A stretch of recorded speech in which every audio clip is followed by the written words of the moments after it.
آموزش این دوناتای پوفی و جذاب و اصلا از دست نده و با اکوکوک همراه باشید.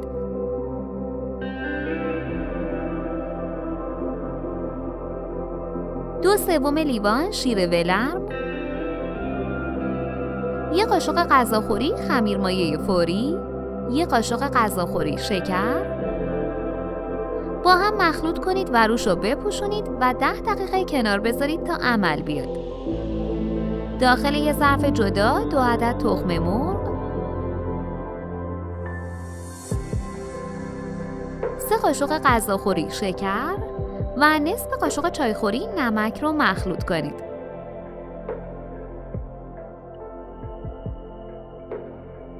« 50 گرم کره ذوب شده،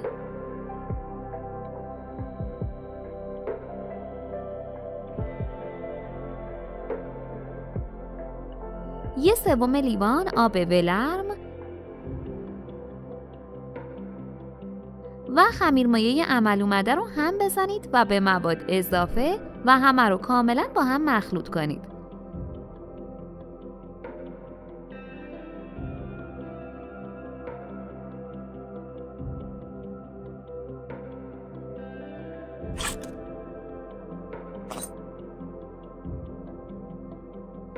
در این مرحله 3 پیمان آرد الک شده رو به مواد اضافه می‌کنیم و خوب به هم می‌زنیم. پیمانه 4 رو کم کم اضافه کنید و خوب ورزش بدید تا جایی که خمیر به دست نچسبه.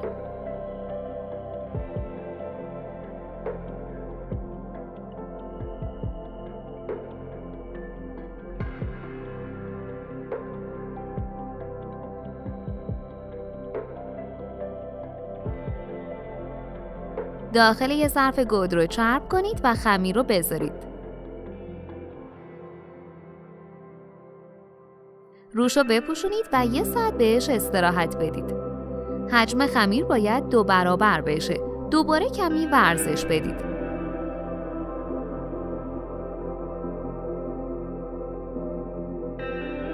سطح کار رو آرد بپاشید و با وردنه خمیر رو به ضخامت 1 سانت پهن کنید و قالب بزنید.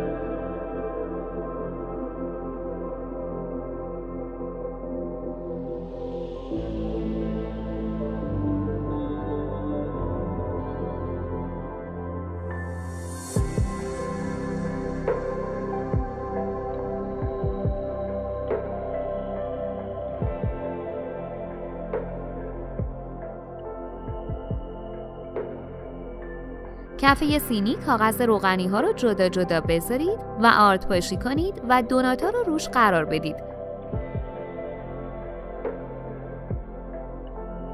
و 10 دقیقه دیگه استراحت بدید. بعد به وسیله کاغذ زیرش توی روغن داغ فراوان بندازید تا سرخ بشن. این کار برای اینه که پف دونات ها نخوابه. حرارت باید کم باشه اما روغنتون داغ. از روغن داغ روی دوناتا بریزید و مدام زیر و رو کنید تا 2 طرفش کامل سرخ و یک دست بشه.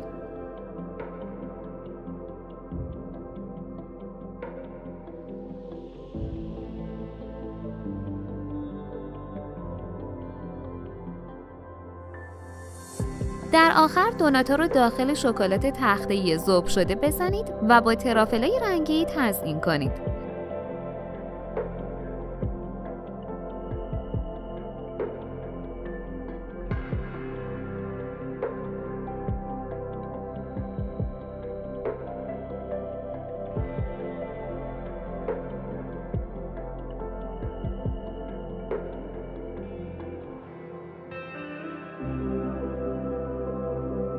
ببینید چه بافت نرم و پفکی داره، حتما درستش کنید. نوش جان.